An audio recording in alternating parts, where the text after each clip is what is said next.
primeira igreja presbiteriana em Petrolina. Uma igreja para frequentar, muito mais uma família para pertencer.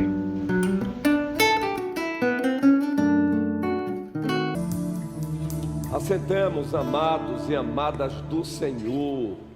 Atipicamente faremos um pouco diferente hoje, tá bom? Então vamos logo para o tema de hoje, desta noite. A fé dos eleitos, cristianismo bíblico, ortodoxo, reformado e vivo. Não é, Cassie? Hoje é dia especial para duas ovelhas de Cristo, dois santos do Senhor.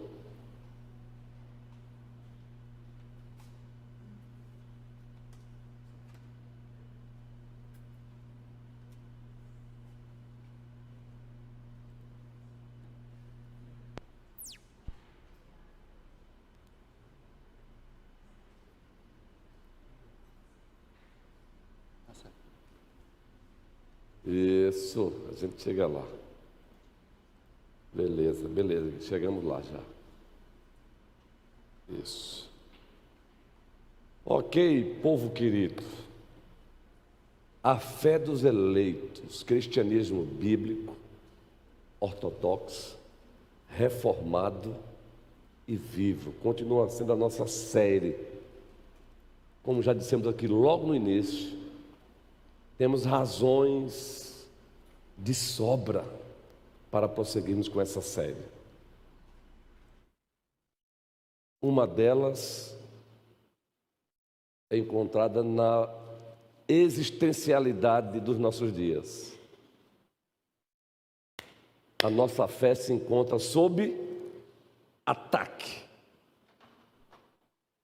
E sob ataque intensivo. As bases de lançamento do diabo continuam montadas e seus mísseis de destruição continuam sendo lançados. Os seus torpedos de destruição continuam sendo lançados das bases de lançamentos das hostes infernais. E a igreja tem a sua arma, a sua proteção antimísseis do diabo.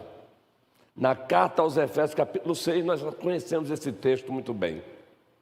Lá temos o poder de Deus que está à nossa disposição. Por isso Paulo diz, sejam fortalecidos no Senhor e na força do seu poder. E temos toda a armadura de Deus. Toda a armadura de Deus. Por isso estamos com esse tema aí. E o subtema de hoje é este, não é? Nós estamos tratando sobre doutrinas ou verdades centrais do cristianismo bíblico, ortodoxo, reformado e vivo. Uma igreja que prevalece, nós já tratamos esse tema aqui, é título até de um livro, muito bom. Uma igreja que prevalece é uma igreja que valoriza as doutrinas centrais do cristianismo bíblico, que nós também apelidamos de ortodoxo, apelidamos de reformado e vivo. Passamos aqui 2 quintas-feiras trabalhando a questão do sola escritura e tota escritura. Somente a escritura e toda a escritura é a autoridade máxima de Deus na minha vida, na igreja. Somente a Escritura e toda a Escritura é a autoridade máxima. Nós não afirmamos que é a única autoridade, mas é a autoridade máxima e absoluta. Agora, o tema principal da Escritura. O personagem principal da Escritura, quem é? O triuno Deus, o Pai, o Filho e o Espírito Santo. Personagem principal da Escritura. A Bíblia é a história de Deus. É Deus, o Pai, o Filho e o Espírito Santo, o centro da Escritura. Daí a nossa afirmação: E foi o tema de uma série que pregamos aqui lá no início, lembra? 2021, quando assumimos a igreja e entendemos que deveríamos partir por aí. O triuno Deus existe, conheça-o. O triuno Deus existe, conheça-o. A igreja precisa, ela necessita relembrar cada vez mais quem é Deus. Saber e relembrar quem ela pertence, a quem ela serve, faz uma grande diferença. Saber a quem nós pertencemos e a quem nós servimos, diácono Paulinho muito amado, faz uma grande diferença, guerreiro. A quem pertencemos, a quem servimos, em quem vivemos, com quem caminhamos, para a glória de quem trabalhamos, uma grande diferença. Então o triuno Deus existe. Conheçam. E aí escolhemos esse texto aí de Jeremias 9, 23. Daqui dá para ler melhor, não é? O que é que diz o texto aí? Vejam, Jeremias capítulo 9, versículo 23. Assim diz o Senhor, assim diz Adonai, todos juntos. Não se glorie o sábio em sua sabedoria, nem o forte em sua força, nem o rico em sua riqueza. Eu vou passar para o próximo versículo, mas observem. O Senhor Deus é contra a sabedoria? Não. O Senhor Deus é contra o forte? Não. O Senhor Deus é contra o rico? Não.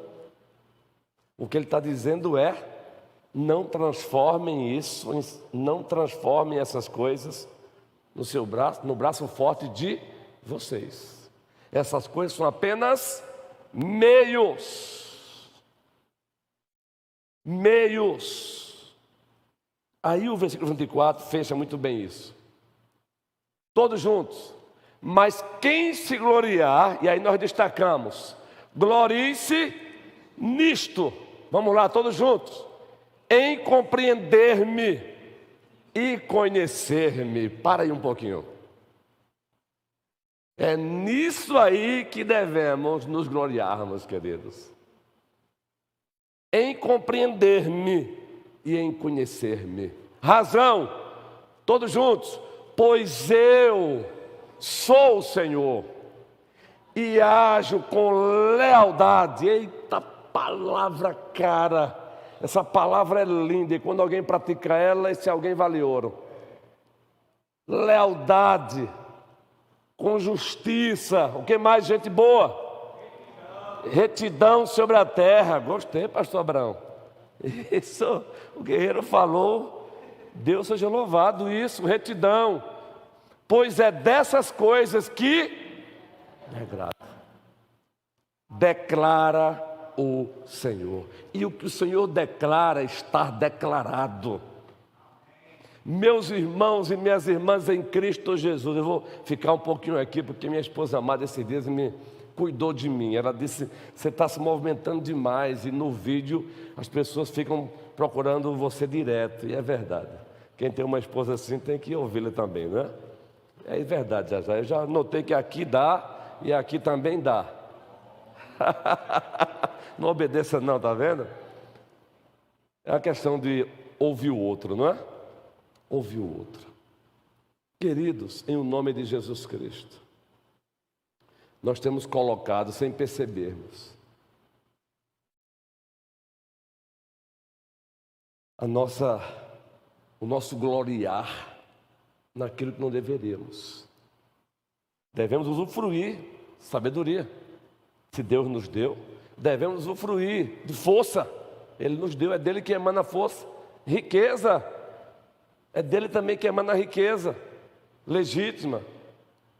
Mas nada disso é para nos gloriarmos nisso. A nossa principal, a plenitude da vida se encontra em compreendê-lo e conhecê-lo. conhecê-lo e reconhecê-lo como Deus. É a partir daí, se você tiver, você vai usufruir como um mimo dessas coisas. Mas se não tiver, você já tem. Deus. Deus. Daí, queridos, uma palavrazinha técnica que nós usamos, claro, para aqueles que não têm familiaridade, explicamos. O trino Deus existe, conheça-o. E por que conheça-o? Porque Deus é o quê? Cognoscível. O que significa? Logo embaixo diz, é possível conhecer Deus. É possível conhecer, é possível conhecê-lo. A palavra cognoscível significa isso, é possível conhecê-lo. Agora veja que maravilha, glorie-se nisto, o próprio Deus declara, glorie-se nisto. O que ele está dizendo é, glorie-se em mim. Glorie-se em me conhecer e me reconhecer, glorie-se em mim. Tenham satisfação em mim. Sejam satisfeitos em mim. É isso que Deus está dizendo. Tenham pleno prazer em mim. Então conheçam. E é possível conhecê-lo, porque Deus é cognoscível. A palavra cognoscibilidade, 2 pontos, significa a possibilidade de conhecer Deus. Agora, é possível conhecer Deus? Por que é possível? É possível conhecê-lo. Quais as razões para isso? Já tratamos disso, não vou nem me demorar aí. Primeiro, porque ele se deu a conhecer através da revelação geral. Ao criar os céus e a terra, queridos, muito mais do que os céus e a terra, ele está se desnudando para o ser humano. Preste bem atenção, como um pintor, ele está criando os céus e a terra para que a coroa da criação, o ser humano, que ele traria à existência, existindo, olhasse e dissesse, ó grande Deus. Ele fez tudo com perfeição, objetivando isso, que a coroa da criação, o ser humano, feito à sua imagem e semelhança, existindo, olhasse e dissesse, ó poderoso Deus, infinitamente sábio Deus.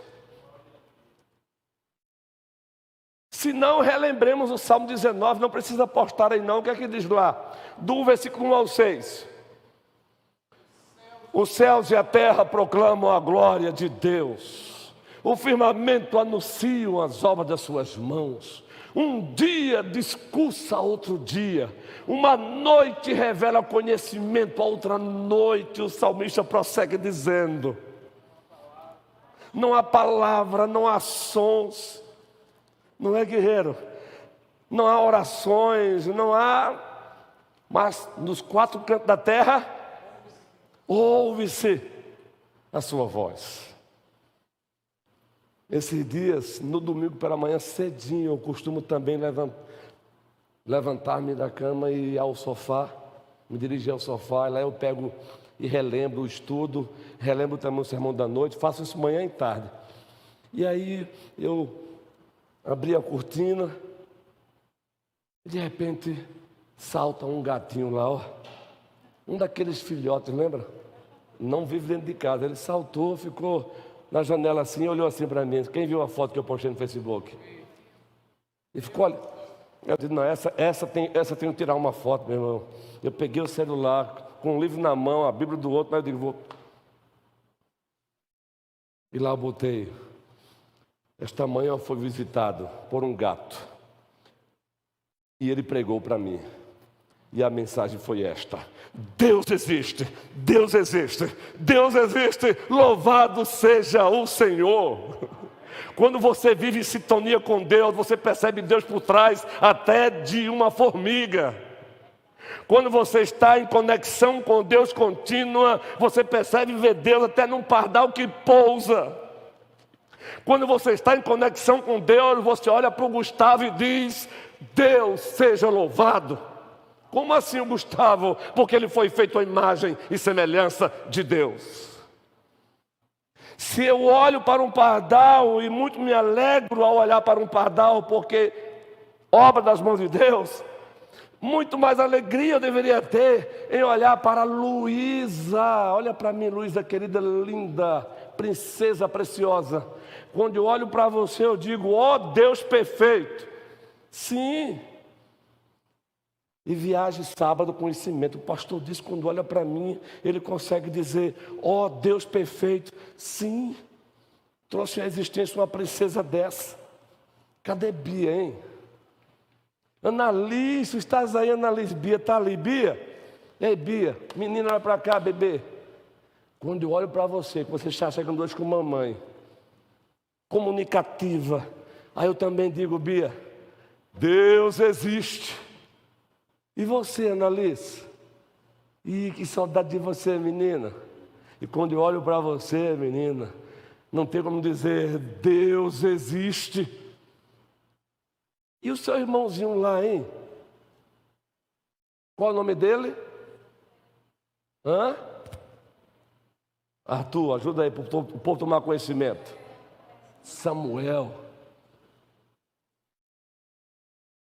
Sabe que muitas vezes a nossa desconexão de Deus nos impede de percebermos Deus na vida do outro. A desconexão nos impede de olhar para o feijão e dizer, oh, obrigado. Você já comeu algo dizendo, oh, obrigado? Às vezes eu posso transparecer algo assim de um menino que nunca viu uma maçã na vida, para Moisés. Eu lembro-me quando meu pai, primeira vez, apresentou uma maçã, gente. Pensando de maçã, é sério. Morava no interiorzinho da Bahia, pau a pique. Aí meu pai resolveu fazer uma viagem para Bom Jesus da Lapa. Eu lá sabia o que era maçã, guerreiro. Eu sabia o que era batata doce, beiju, farinha da carne de farinha. Mas maçã, até aquele momento eu não sabia. Até que ele comprou uma maçã por ocasião da viagem. E aí eu dei a primeira mastigada, aquela coisa. Foi assim eu também com de maçã. Você já pegou a maçã? Se você gosta e... Oh, Deus bom!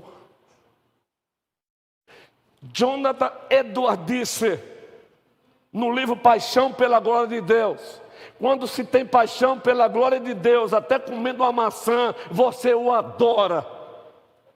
Quando se tem paixão pela glória de Deus, até fazendo um café, você o adora. Os céus e a terra proclamam a glória de Deus. O firmamento anuncia as obras de suas mãos. Um dia discursa outro dia, e uma noite revela conhecimento a outra noite. É baseado também nessa verdade que eu compartilhei com a minha esposa hoje, que eu vou pregar um sermão aqui sobre a cultura da honra. Baseada no quinto mandamento, honrar o outro, honrar as autoridades. Aguarde esse sermão. E a cultura da honra, ela parte da perspectiva de que se você olhar para o outro como Deus olha, você vai honrá-lo. Nunca vai desonrá-lo, nunca vai desprezá-lo. Seja a relação em idades, os mais jovens para com os mais velhos, seja a relação a autoridades eclesiásticas, civis. A cultura da honra. Agora esse sermão. E vamos dar mais um exemplo hoje aqui, já sobre a prática da cultura da honra que temos feito aqui nesta igreja. Graças a Deus por isso. Esta igreja tem procurado praticar a cultura da honra. E mais um exemplo será dado nesta noite. Revelação especial, queridos. Eu vou citar só Hebreus 1. Conhece Hebreus 1? Texto clássico, Carlos Guerreiro. Carlos Silva. Tem o Carlos Gonçalves. Não é? E muitos outros Carlos aqui. Havendo Deus outrora falado muitas vezes aos pais. Isso, muitas vezes, de diversas maneiras, aos pais, pelos profetas, nesses últimos dias, nos falou pelo Filho, a quem constituiu o herdeiro de todas as coisas, pelo qual também fez o universo. Deus falou, e essa fala é a fala especial, é a fala salvífica, é a fala redentora. Poderíamos citar muitos outros textos. E por último, queridos, por que é possível conhecer a Deus? C, diz o que ali? Porque Jesus Cristo é o que, gente? Jesus Cristo, vírgula. Era para ter colocado um ezinho ali, tudo bem. Ele é a plenitude da revelação de Deus. Ele é a imagem do Deus invisível. Hebreus 1,3 diz isso, a expressão exata do seu ser. Colossenses 1,15 também. Por isso, quando Filipe perguntou, mostra-nos o Pai, João 14, um diálogo entre Cristo e Filipe e os seus discípulos, Lene. É Suelene, a família chama de Lene, muitos irmãos chamam de Lene. Vamos chamar também de Lene, né, Lene? Aí olha nos meus olhos, Lene, nos meus olhos aqui, fica nos meus olhos. Joel, fica na sua, viu, guerreiro? Estou de olho em você. Lene, querida, Filipe disse, mostra-nos o Pai. Aí ele disse, ora, há quanto tempo eu estou convosco? Vocês não perceberam quem vê a mim? Vê o Pai? Oh, mestre por excelência. Reverendo Abraão, eu sei que o senhor sente o mesmo, eu sei que cada ovelha aqui sente o mesmo. Elaine, olha, Samara, querida. Ah, que dia glorioso chegará esse. Como assim, pastor? O dia onde eu sei que Ele vai permitir. Eu vou me aproximar dEle. E vou dizer, Rabone. Eu não sei se eu vou falar alto ou se eu vou falar baixo, de tanta intensidade. Rabone. Mestre. Jesus Cristo, meu Senhor, meu Salvador, meu Redentor. Queridos, a percepção da glória de Deus provoca adoração. Então, se você não tem sido estimulado a adorar, reveja isso aí. Talvez você não tenha percebido a glória de Deus, a majestade de Deus, a santidade de Deus. Isaías 6, no ano da morte do rei Uzias, eu vi o Senhor assentado sobre um alto e sublime trono, as abas de suas vestes enchiam os templos. Aí daqui a pouco ele diz, e os serafins voavam, e os serafins cantavam. Diz lá o narrador que com duas asas eles cobriam os pés. Com duas cobriam e com duas movimento. Ato de adoração. E uma antifonia, toda a igreja, um coral. Santo, santo, santo é o Senhor dos exércitos. E toda a terra está cheia da sua glória. A percepção da grandeza de Deus provoca adoração. Nós chamamos isso de, observem, glória inerente e glória atribuída. A glória inerente de Deus provoca a glória atribuída. O que é a glória atribuída? É quando reconhecemos quem Ele é. Glória atribuída.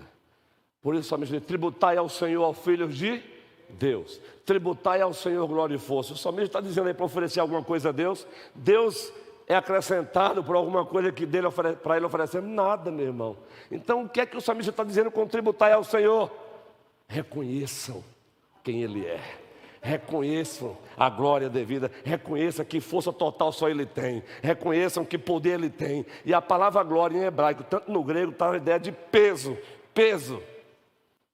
Já ouviu alguém dizer assim, fulano de tal, em tal, olha, fale com fulano de tal, em tal empresa, porque ele é uma pessoa de peso. Aqui no Nordeste a gente usa isso, de peso, não é? Ou seja, a pessoa é respeitada, ela tem força ali dentro. Tributai ao Senhor glória e força. Tributai ao Senhor a glória devida ao seu nome. Por isso é possível conhecê-Lo. Já adiantando, veja que, por que é possível conhecê-Lo? Dá para ler aí? É possível conhecer Deus, sabe por quê também? Letra D. O receptor, o homem, foi feito com a capacidade de receber a revelação de Deus. O receptor, o homem, foi feito com a capacidade de receber essa revelação. Eu quero perguntar, o cão dialoga com Deus? Não. Conscientemente, não há um diálogo. Ele glorifica a Deus pela sua existência como cão, porque Deus o criou assim. Mas ele não glorifica a Deus como nós glorificamos, pelo conhecimento, por sabermos quem ele é. Gênesis 1, 26, 27 diz: façamos o homem a nossa imagem, conforme a nossa semelhança. Imagem e semelhança traz a ideia de personalidade humana. Segundo, moral humana.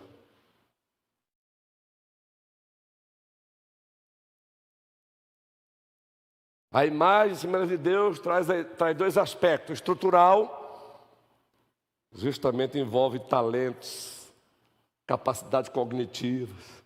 E funcional,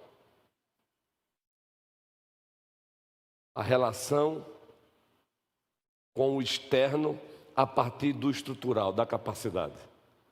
Somente o homem tem a capacidade de pegar um livro e ler. Eu estava tão empolgado esses dias que eu peguei um livro ontem com 200 páginas, preparando recursos para o PGS, e eu acabei de ler ele hoje. Eu digo, vou tirar ele todinho, mas é lendo com alegria, 200 páginas.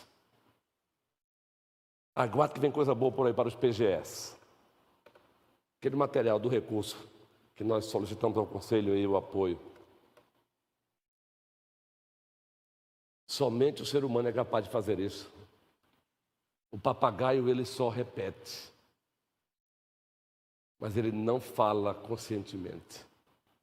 Porque o homem foi criado à imagem de Deus. Agora, leia esse texto aí, por favor. Gênesis 2. Aliás, antes, Gênesis 1, 28, tem um detalhe aí que muitas vezes não percebemos, Cida querida. Observe esse detalhe aí, Cida. Gênesis 1, 28. 1, 28.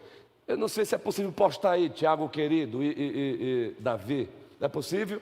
Gênesis 1, 28, por favor. Essa sonoplastia é uma bênção de Deus. Deus seja louvado. Observe um detalhezinho aí. Quando Deus diz para os animais, sejam fecundos, Deus abençoa e diz, sejam fecundos, multiplique segundo a sua espécie. Mas quando Ele vai abençoar o homem, tem um detalhezinho aí. Vamos fazer um teste aqui.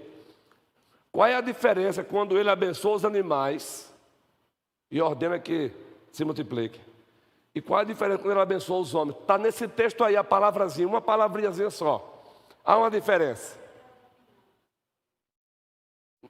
Quando Ele vai abençoar os animais, Ele abençoa os homens também depois. Mas há uma diferença aí. E está na palavra, está aí. Eu vou ler o texto, vamos ver se vocês percebem. E Deus os abençoou, e lhes disse: sede fecundos, multiplicai-vos, enchei a terra e sujeitai-a. Dominai sobre os peixes do mar, sobre as aves dos céus e sobre todo animal que rasteja pela terra. Uma palavrinha só. Qual? Vocês acertaram também. Mas logo no início tem a palavra e lhes disse. Mas está certo também. Eu ia colocar agora a segunda parte. E lhes disse. E lhes disse. Ele está conversando com o homem agora. É diálogo. Com o animal não há diálogo. Há ordem. E em seguida, por ele ter dito, ele lhes disse, aí acertaram corretíssimo. Ele não diz para o animal, dominem. Ele diz apenas para o homem. Então, é possível conhecer a Deus porque o homem, o receptor, recebeu capacidade cognitiva do próprio Deus. Porque foi feito a ler a imagem e semelhança de Deus. Por isso, quando nós não gastamos tempo procurando conhecê-lo, nós estamos cometendo um sacrilégio. Nós estamos cometendo, queridos, um desprezo para com Ele. Porque sabe com que objetivo Ele te deu a capacidade de conhecer? O objetivo de conhecê-lo. Se você tem o prazer de ler um bom livro, que o prazer seja maior em ler a Bíblia. E em ler um bom livro que explique a palavra dEle. Gênesis 2, Tiago, por favor. Observe que em Gênesis 2 também tem um segredo aí em Gênesis 2. Gênesis capítulo 2. Deixe-me abrir aqui o meu slide, já que o slide saiu dali, que eu vou indicar o versículo, guerreiro. Gênesis capítulo 2. Documento, slide aberto, isso. É rapidinho, será rápido aqui.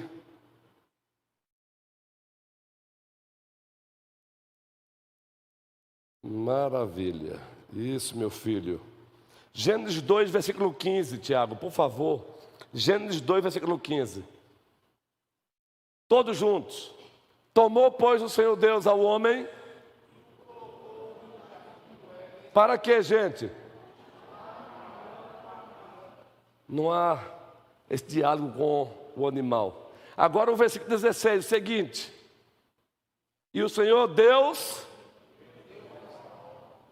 De toda a árvore do jardim comerás. 17. Mas da árvore do conhecimento do bem e do mal, porque no dia em que dela comeres, certamente, esse diálogo é só com o homem. Então é possível conhecer a Deus. Primeiro, porque Deus se deu a conhecer. Revelação geral, revelação especial. É possível conhecer a Deus, porque o receptor, o homem, macho e fêmea, recebeu de Deus a capacidade para receber a revelação. E por isso estamos aqui hoje dizendo, Jesus Cristo é o nosso Senhor.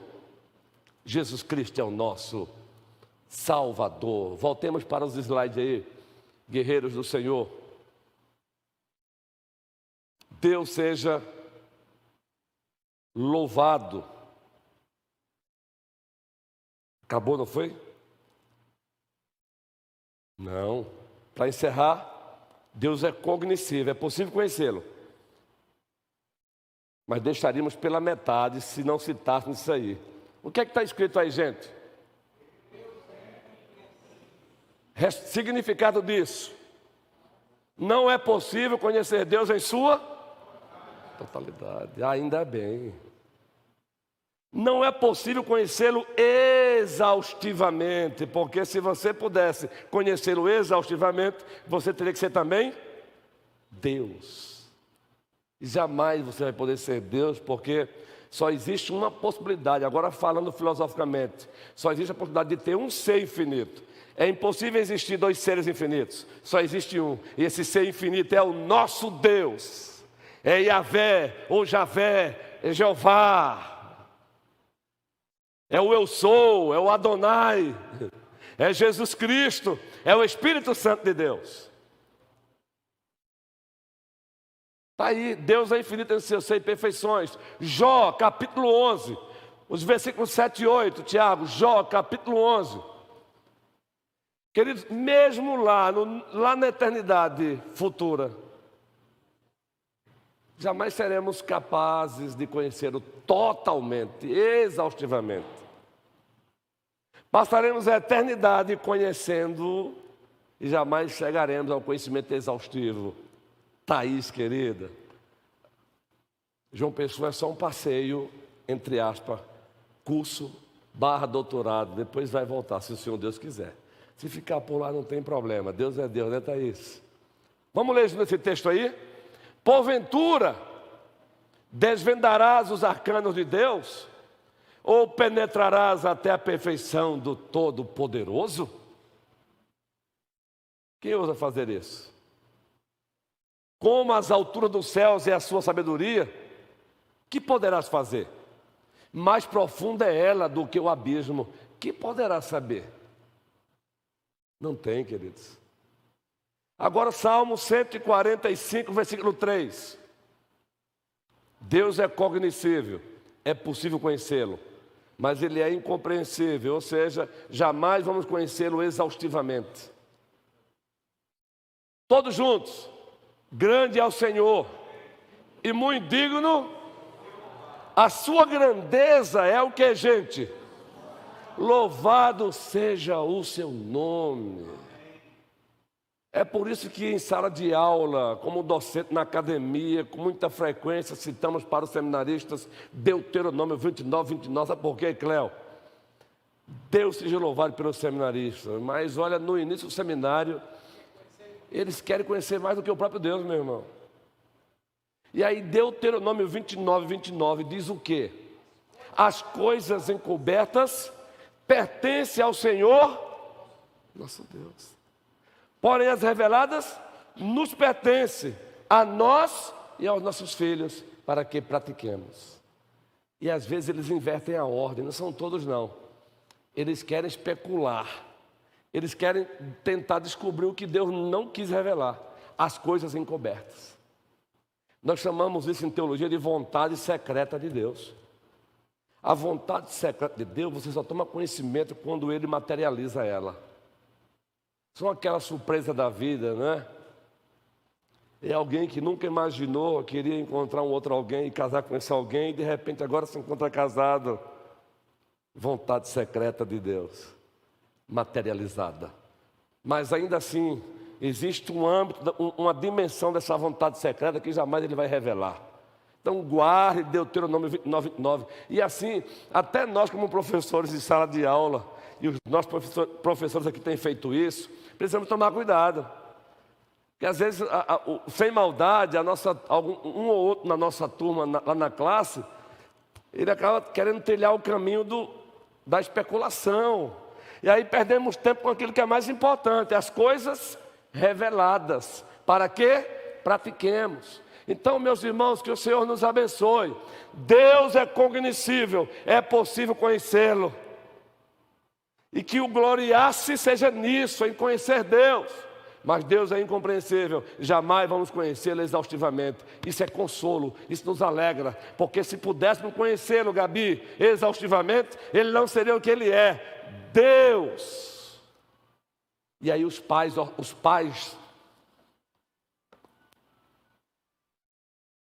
é o meu não? Acho que é o meu aqui. É não, né? Porque o meu tem um alarmezinho mesmo que ele dispara também. O que foi, meu amor? É mesmo, bebê. É verdade, guerreiro. Bom te ver, viu? Deus te abençoe. Queridos, só para fechar. Os pastores gregos ortodoxos, quando falavam sobre a doutrina da Trindade, eles falavam o seguinte: não conseguimos explicar, só podemos adorar. A Trindade não se explica, se descreve e se adora. E se descreve a partir da revelação que Ele deu: o Pai, o Filho e o Espírito Santo. Que o Senhor nos abençoe, hoje e sempre. Amém.